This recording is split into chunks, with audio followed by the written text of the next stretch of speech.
তো আমরা তো জানি এই যে সারেগামার যে 7টা সুর আছে, এই 7টা সুর দিয়েই তো যত রকম গান আছে সেগুলা হয় আর কি। আমরা আজকের এই ভিডিওতে এই 7টা স্বরকে একদম ভেঙে ভেঙে বিস্তারিতভাবে বোঝার চেষ্টা করব, তাহলে আপনি যে কোনো ইনস্ট্রুমেন্ট শিখতে পারেন। হতে পারে সেটা উকুলেলে, গিটার, দোতারা, হারমোনিয়াম, এক কথায় যেই যন্ত্রতে সুর আছে সেখানে তো সারেগামার ব্যবহার এটাই তো নাকি। এই 7টা স্বরকে আমরা একদম ভেঙে ভেঙে দেখব। আপনি যে কোনো যন্ত্র শিখতে পারেন, সেটার ক্ষেত্রে আপনার একটা ভালো আপনার প্লাস পয়েন্ট হবে বলা যায় আর কি। তো আশা করি আপনাদের তাড়াহুড়া নাই, একদম ধীরে সুস্থে আমি কি বলি আপনি একটা খাতা কলম নিয়ে বসেন, জিনিসগুলোকে নোট করেন। আশা করি এই যে সারেগামা জিনিসটাকে আপনি আজকে আরেক আলাদাভাবে দেখতে পাবেন। তো সারেগামা এটা হচ্ছে 7টা সুর। এটাকে আমরা যদি বলি সা রে গা মা পা ধা নি, নি পর্যন্ত, কিন্তু নি এর পরে যেটা আবার বলে সা, সেটা হচ্ছে কি একই সা দুইবার হইল, অর্থাৎ সা রে গা মা পা ধা নি, এই নি পর্যন্ত আমাদের 7টা স্বর। এর পরবর্তীতে যেটা সা রে গা মা পা ধা নি সা, সেটা হচ্ছে 8 নম্বরে পড়লো। সেটা কি এই সা আমরা প্রথমে যেটা উচ্চারণ করলাম সেটারই ডাবল সাউন্ড। তো সেই দিকে আমরা না যাই, আমরা অন্য জিনিসটা দেখবো আজকে। তো সারেগামার এগুলো তো হচ্ছে সুর, তাই না? তো এগুলো হচ্ছে মূলত 3 ধরনের সুর হয়। তো 3 ধরনের মধ্যে একটা হচ্ছে শুদ্ধ। তো সাধারণত আমরা যেটা উচ্চারণ করলাম সারেগামা পা ধা নি, এটাকে বলে শুদ্ধ স্বর। এখন শুদ্ধটা কি? শুদ্ধটাকে সাধারণত আমি আমার ব্যক্তিগত অভিজ্ঞতা দিয়ে বলি, এটা হচ্ছে রোমান্টিক স্বর। এখন রোমান্টিক কি? সুর সাধারণত সম্পূর্ণ জিনিসটা হচ্ছে অনুভূতি।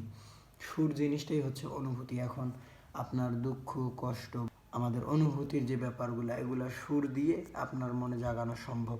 তো ধরেন আপনি অনেক ভালো লাগার একটা মুহূর্তে আছেন, তো সুর দিয়ে এই জিনিসটা করা সম্ভব। ধরেন আপনি অনেক এখন দুঃখে আছেন, আপনার মনে একটা দুঃখের অনুভূতি আছে, তো সুর দিয়ে এই দুঃখের অনুভূতিটা প্রকাশ করা সম্ভব। তাহলে আমরা কি বুঝলাম? যে শুদ্ধ স্বর হচ্ছে অনেকটা রোমান্টিক স্বর। এখানে আরও একটা ব্যাপার আছে। তো রোমান্টিক স্বর যদিও এটা অনেকটা হচ্ছে আপনার কি বলে, ধরেন আপনি কাউকে অনেক ভালোবাসতেন, এখন তাকে একটা সময় অনেক ভালোবাসতেন, এখন সে চলে গেছে। আমরা এরকম হয় না যে সে তো চলে গেছে, তাকে তুই যা চলে যা, এই রোমান্টিক শটটা দিয়ে আসলে এই জিনিসটা প্রকাশ করা হয়। তো তুই চলে যাবি, ছেড়ে গেছিস, যা, তোকে ছাড়া আমি ভালো আছি, এরকম একটা অনুভূতি প্রকাশ করা হয় এই রোমান্টিক শট দিয়ে। তো আমরা কি বুঝলাম? শুদ্ধ স্বর। এরপরে আসে সেটা হচ্ছে কোমল। তো আপনারা নোট করতে পারেন, শুদ্ধ কোমল দুইটা গেল। এখন কোমলের বিষয়টা কি? কোমল জিনিসটা হচ্ছে কষ্টের স্বর। তো এটা হচ্ছে কোমল গা। তো শুদ্ধ গা আর কোমল গার মধ্যে আমি পার্থক্যটা আপনাদেরকে উচ্চারণ করিয়ে দেখাই, তাহলে বুঝতে পারবেন।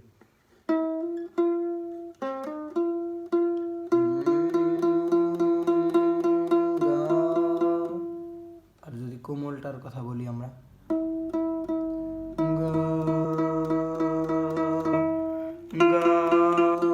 এই যে কোমলটা দেখেন, একটা ভারী ভারী ভাব, একটা মন দুঃখ কষ্ট থাকলে মন ভারী ভারী হয়, আমরা বলি না, এরকম একটা ভাব থাকে। আর একটা হচ্ছে করি। তো করি নোট একটা হয় সাধারণত, সেটা হচ্ছে মায়ের। তো এই নোটটাকে বলে আর কি করি উকুলেলেতে। তো কোমল করির একটা বিষয় আছে, সেটা কি? ধরেন আমরা তো সারেগামা যেটা বাজাচ্ছি উকুলেলের ক্ষেত্রে, এই যে সারেগামা পা,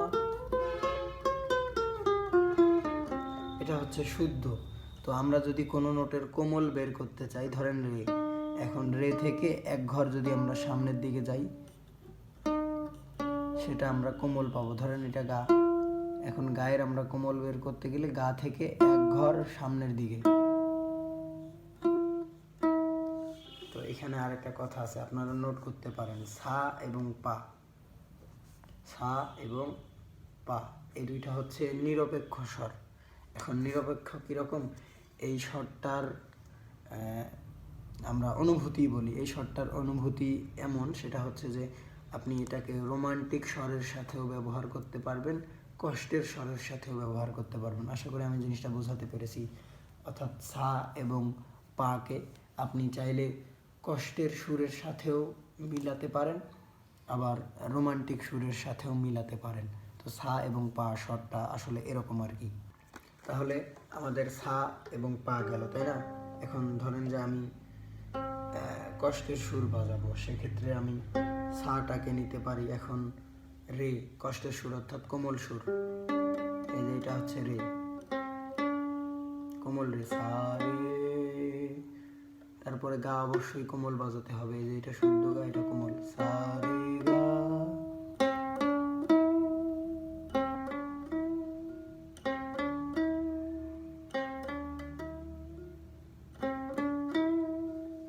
এরপরে আসে মা। তো মাটাও সাধারণত আপনার কষ্টের সুর এবং রোমান্টিক সুর এই দুইটার সাথেই ব্যবহার হয় আর কি। তো আমরা করতে পারি তাহলে সা রে গা মা।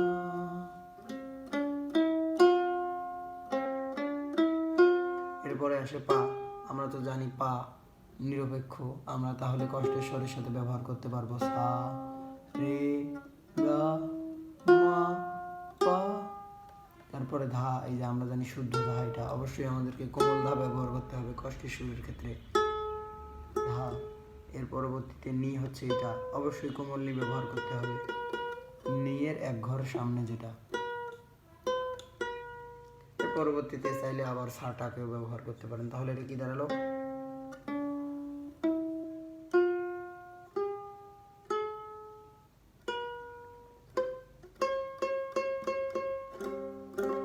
তো এই গেল কষ্টের সুরের ব্যাপার। এখন রোমান্টিক যেটা, সেটা তো এটাই।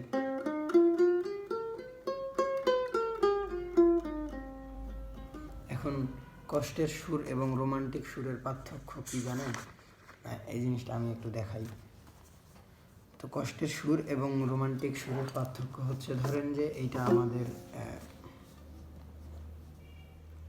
সা, এটা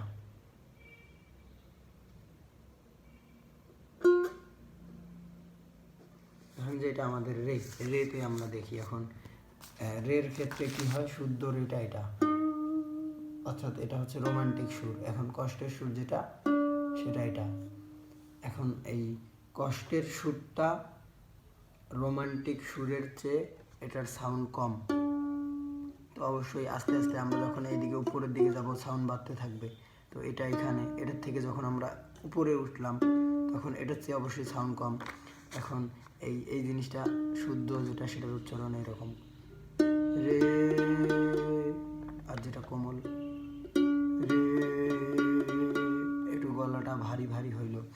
তো এটাই আর কি কষ্টের সুর বা রোমান্টিক সুরের পার্থক্য। তো সাধারণত আপনি যখন একটা গান বাজাতে যাবেন, যদি গানটা হয় মাইনর স্কেল বা কষ্টের সুর,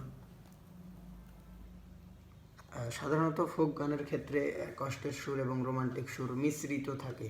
আপনি ব্যান্ড গানের কথা যদি চিন্তা করেন, সেখানে ধরেন আপনার মাইনর স্কেল অর্থাৎ কষ্টের সুরের যদি গান হয়, তো সম্পূর্ণ গানটা কষ্টের যে নোটগুলো সেটারই ব্যবহার হয়। আর রোমান্টিক হলে সম্পূর্ণটা রোমান্টিক। কিন্তু ফোক গানের ক্ষেত্রে এই জিনিসটা মিশ্রিত থাকে। কীরকম দেখাই আমি বললাম, মা গো মা, মা গো মা, দেখেন মা, মা গো মা, গা মা পা। তার মানে কি গা শুদ্ধ, মা তো ব্যবহার করতে পারবো আমরা শুদ্ধের সাথে, পা, পাটাও আমরা ব্যবহার করতে পারবো, গা মা পা এইটুক শুদ্ধ, মা গো মা, জি গো জি, এই দেখেন জি গো জি, কষ্টের সুরে চলে আসছে, করলাম কি রঙে ভাঙ্গা নৌকা বাইতে আইলাম গাঙ্গে। এরকম করে হয়। আর আপনাদের মাথায় রাখতে হবে, কষ্টের সুরের মধ্যে এই রের ব্যবহারটা খুব কম সংখ্যক গানে হয়। যেমন ধরেন, বাবা তোমার দরবারে সব পাগলের খেলা, খুব কম সংখ্যক গানে আর কি এটার ব্যবহার হয়। তো এই জিনিসটা আর কি ছিল আমাদের এই সুরের বিস্তারিত বা সুর নিয়ে আলোচনা, সুরগুলাকে এক কথায় বিশ্লেষণ। এখানে মোট সুর হইল 12টা। সা রে গা মা আমরা যদি চিন্তা করি, সা রে গা মা পা ধা নি, এই হইল 7টা শুদ্ধ স্বর। এখন রের একটা আছে, গায়ের একটা, তারপরে মায়ের একটা হয় করি, তারপরে পায়ের তো নাই, পায়ের পরে ধায়ের একটা, এর পরবর্তীতে নিয়ের একটা, এভাবে করে সর্বমোট 12টা স্বর। এই 12টা স্বরের মধ্যে যতগুলা গান আছে সমস্ত গানগুলা হয় আর কি। তো আপনারা হয়তো বা জানেন যে আমাদের দোতারা এবং উকুলেলে দোতারা স্টাইলের উপর 2টা কোর্স রয়েছে আর কি। তো আপনি এই ভিডিওটা দেখলে আশা করি সুরের জিনিসটা বুঝতে পেরেছেন। এরকম করে আমাদের এই কোর্সগুলোতে একদম উকুলেলে দোতারা স্টাইলের বিস্তারিত, বা দোতারার ক্ষেত্রে সেটা দোতারার বিস্তারিত একদম শুরু থেকে, ধরেন কেউ একজন নতুন, সে নতুন কিনেছে, কিভাবে ধরবে, কিভাবে টিউন করবে, এই সমস্ত বিষয়গুলো থেকে শুরু করে আস্তে আস্তে অ্যাডভান্সের দিকে যাওয়া আর কি। তো আসলে শিখতে গেলে সব থেকে 2টা সমস্যা হয়, আমি জিনিসটা নোটিস করেছি। এক হচ্ছে কারো কাছ থেকে শিখতে গেলে আর্থিক সমস্যা, আর 2 শিখতে গেলে ধারাবাহিকতায় না শেখা। দেখবেন অনেকেরই আছে কিন্তু বাজাতে পারে কয়জন। তো এই বাজাতে না পারার কারণটা হচ্ছে কি, ইউটিউব দেখে শেখে, এর ভিডিও একবার, এর ভিডিও একবার, এর ভিডিও একবার। ধরেন যে কোথাও যাবেন, রাস্তা অনেকগুলো থাকতে পারে, কিন্তু আপনাকে যাইতে হলে একটা রাস্তা ধরে সেটা দিয়েই যাইতে হবে। এখন আপনি এই রাস্তায় কিছু দূর গেলেন, এই রাস্তায় কিছু দূর গেলেন, এভাবেই কিন্তু আপনি আপনার যাত্রা শেষ করতে পারবেন না। আপনি শুরু করে দেন, শেষ করতে হলে তো প্রথমত শুরু করতে হবে। এভাবে শুরু করে আমাদের এই কোর্সের একটা বিশেষত্ব হচ্ছে আমাদের এখানে স্বল্প মূল্যে, এখন আপনি কারো কাছ থেকে শিখতে গেলে প্রতি মাসে একটা ব্যয়ের দরকার আছে। এখন আপনার এগুলো হচ্ছে শখের জিনিস, আসলে শখকে টাকা পয়সা দিয়ে বিচার করা সম্ভব নয়। দেখা যায় আমিও যেহেতু আপনাকে লং টাইম সময় দেব, ভিডিওগুলোর পেছনে দিয়েছি, আসলে শিখতে গেলে কিন্তু সমস্যা হয়। দেখা গেল আপনি 1 নম্বর ভিডিওটা দেখলেন, দেখে প্র্যাকটিস করে আমাকে কল দিলেন যে ভাই 1 নম্বর ভিডিওটা এরকম দেখেন তো হচ্ছে কিনা। তো আপনি এই কোর্সের বিশেষত্ব আমাদের ভিডিও দেখে শিখলেও মোটামুটি গাইড বলেন না, গাইডলাইন আমরা যেটাকে বলি, সেই জিনিসগুলো থাকতেছে। অর্থাৎ আপনার পজিশন আমি যখন জানবো আপনি কি পজিশনে আছেন, কোন অবস্থানে আছেন, সেই অনুযায়ী আমি কিন্তু আপনাকে নির্দেশনা দিতে পারবো। তো এভাবে করেই আমাদের কোর্সগুলো হয় আর কি। দেখা যায় আমাদের এইখানে স্বল্প মূল্যে আপনার আসলে শিখতে যতদিন লাগে, আপনাকে এক কথায় হাতে ধরিয়ে দেওয়া। কোর্স, দেখা যায় কোর্সের বাইরেও যে কোনো জিনিস বুঝলেন না, না বুঝতেই পারেন, এটা স্বাভাবিক, কারণ শিখতে গেলে সমস্যা হয়।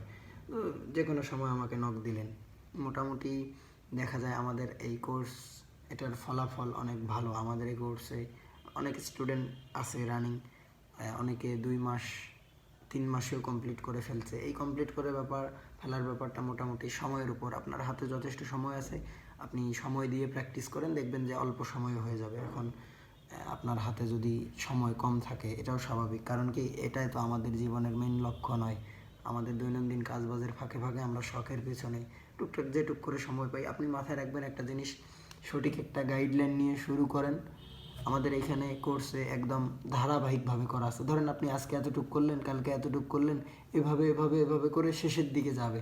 এখন প্রতিনিয়ত যখন আপনি এতটুক করেও করতে থাকেন, ধরেন আপনি 10 মিনিট 15 মিনিট যেটুক সময় পান, প্র্যাকটিস যখন করতে থাকবেন, দেখবেন যে আস্তে আস্তে আস্তে আস্তে আপনার এই শেখার যাত্রাটা শেষের দিকে চলে যাবে। এখন আপনি সারাদিন প্র্যাকটিস করেন, কী বাজান, কেন বাজান, কিছুই জানেন না, হুদাই বাজাচ্ছেন, এরকম কিন্তু কোনো মূল্য নেই। আপনি অল্প প্র্যাকটিস করেন, কী বাজাচ্ছেন, কেন বাজাচ্ছেন, এগুলো জেনে বুঝে করেন, এটাই আপনার কাজে লাগবে। তো আমাদের এই কোর্সের সম্পর্কে বিস্তারিত জানতে চাইলে স্ক্রিনে দেওয়া নাম্বারে যোগাযোগ করলে জানতে পারবেন, অথবা যারা চাচ্ছেন জয়েন করতে, আসলে কি ভাই কিনে রেখেছেন এভাবে কিন্তু আপনার শেখা হবে না। আপনি শুরু করে দেন, সময় লাগুক, আস্তে আস্তে হোক, হবে, না হওয়ার কিছু নেই। আহামরি কঠিন কিছু এমনটা না, মানুষ তাদের চলে গিয়েছে, আপনি সামান্য উকুলেলে শিখতে পারবেন না, এটা এটা কিন্তু আহামরি কঠিন কিছু এমনটা নয়। তো ভালো থাকবেন সবাই, দেখা হবে পরবর্তী কোনো ভিডিওতে।